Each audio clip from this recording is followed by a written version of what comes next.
సమాజాభివృద్ధి కోసం తన వంతు సాయంగా సామాజిక బాధ్యతను నిర్వర్తిస్తూ మానవ సేవయే మాధవ సేవ అని నమ్మి జీవేషు కరుణా చాపి మైత్రితేషు విధీయతాం అన్న విషయాన్ని సదా స్మరిస్తూ సమాజ సేవయే స్వజన సేవ అని భావిస్తూ ప్రపంచమంతా కోవిడ్ మహమ్మారి భయంతో సుషుప్తావస్థలో ఇళ్లకే పరిమితమైన వేళ ఇగ్నైట్ యాజమాన్యం వసుదైక కుటుంబకం అను సనాతన ధర్మాన్ని పాటిస్తూ అన్ని భయాలను పారద్రోలి తన ఉద్యోగుల సహకారంతో చైర్మన్ రమేష్ గారు శానిటైజర్ ని రూపొందించి వాటిని స్వీయ పర్యవేక్షణలో నిత్యావసరాలతో పాటు అత్యవసరమైన మెడిసిన్ కిట్స్ తో పాటుగా గడప గడపకు అందిస్తూ అప్పటి విద్యాశాఖ మంత్రి చేత ప్రశంసలు పొందిన ఘనత కేవలం ఇగ్నైట్ కే సొంతం.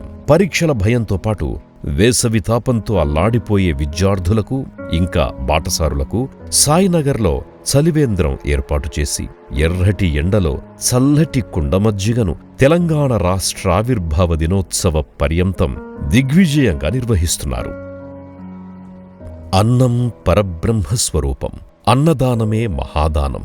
మిగిలిపోయిన అరాకుర ఆహారాన్ని అనాథలకు పంచి అదేదో మహత్తర కార్యక్రమంలా ప్రచారం చేసుకునే మనుషులకు ఇది వర్తించదు. అమ్మా నాన్నల చేతి గోరుముద్దల రుచి అందించకపోయినా వారు ఆకలిని మరచిపోయేలా అద్భుతమైన రుచులతో తాజా ఆహారాన్నందిస్తూ వారికి బ్యాగ్స్ ఇంకా బుక్స్ కూడా పంపిస్తూ వారి పట్ల తన ఔదార్యాన్ని చాటుకునే గొప్ప సంకల్పం ఇగ్నైట్కి మాత్రమే సాధ్యం.